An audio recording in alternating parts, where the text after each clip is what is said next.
චුම්බක ශේෂ්ත්‍රයකදී ආරෝපණයක පතේ වෘත්තයක්. චුම්බක ශේෂ්ත්‍රයකදී ආරෝපණයක පතේ වෘත්තයක්. චුම්බක ශේෂ්ත්‍රයකදී ආරෝපණයක පතේ වෘත්තයක්. මේක හැමතැනම තියෙන්න ඕන. හරි F සමාන BQ එකක් තියෙනවා. ඊට පස්සේ බලන්න මෙතන දීලා තියෙන්නේ ඉලෙක්ට්‍රෝනය එන්නේ මෙහෙට.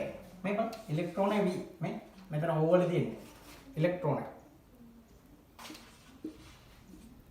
හරි එතකොට මේකෙදි ධනාරෝපණයක් වුණා නම් බ්ලෙමින්ගේ වමත් නියමයට අනුව චුම්බක ශේෂ්ත්‍රය අතුල්ලල්ලතයි ප්‍රවේගයේ දිශාව ධාරාවේ දිශාවට ප්‍රෝටෝන එන්න. කුහරයක් නෑ ධනාර. නමුත් ඉලෙක්ට්‍රෝනයක් තියෙන්නේ. ඉලෙක්ට්‍රෝන එක නිසා මේක මේ පැත්තට නම් චුම්බක ශේෂ්ත්‍රය බලන්න අතුලට තියෙන්නේ. එතකොට මේ අත මාරු වෙනවා පහළට තමයි බලය හටගන්නේ. ඒක නිසා මේ චුම්බක ශේෂ්ත්‍රය මෙහෙට තිබුණා. ධාරාවෙන් තිබුණා. ඊට පස්සේ ඉලෙක්ට්‍රෝන තියෙන්නේ මෙහෙට. මේක ඍණාරෝපණ නිසා ධනාරෝපණ මෙහෙට යනවා නම් මේක හරි. ඊට පස්සේ ඉලෙක්ට්‍රෝන නිසා අනිත් පැත්තට වෙන්න ඕනේ. මෙහෙම වෙන්න ඕනේ. ඒක නිසා පහළට තමයි බලය හට ගන්න විදිහට එන්නේ.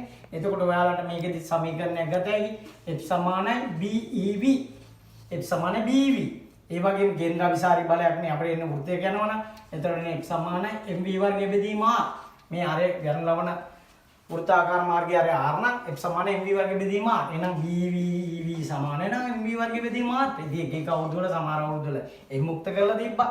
සමහර අවුරුදු වල මේ V යුක්ත කරලා තිබ්බා. සමහර අවුරුදු වල R යුක්ත කරලා තිබ්බා. අවුරුදු 3ක් විතර තියෙන ප්‍රශ්නේ. එතකොට දැන් මේ V ට B සුළු වෙනවා. එතකොට එන ඔයාලට BE සමානයි MV බෙදීම R කියලා. එතකොට R වලගේ ඕනනම් බලන්න MV බෙදීම B.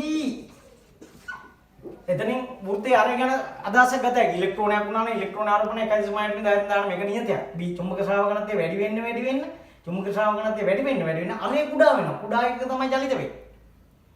ඒ විදිහට අපිට සම්බන්ධ කරගන්න පුළුවන්. ඕනනම් M මුක්ත කරගත හැකි. එතකොට M මුක්ත කරොත් එනවා M සමානයි කියලා BER බෙදීම V.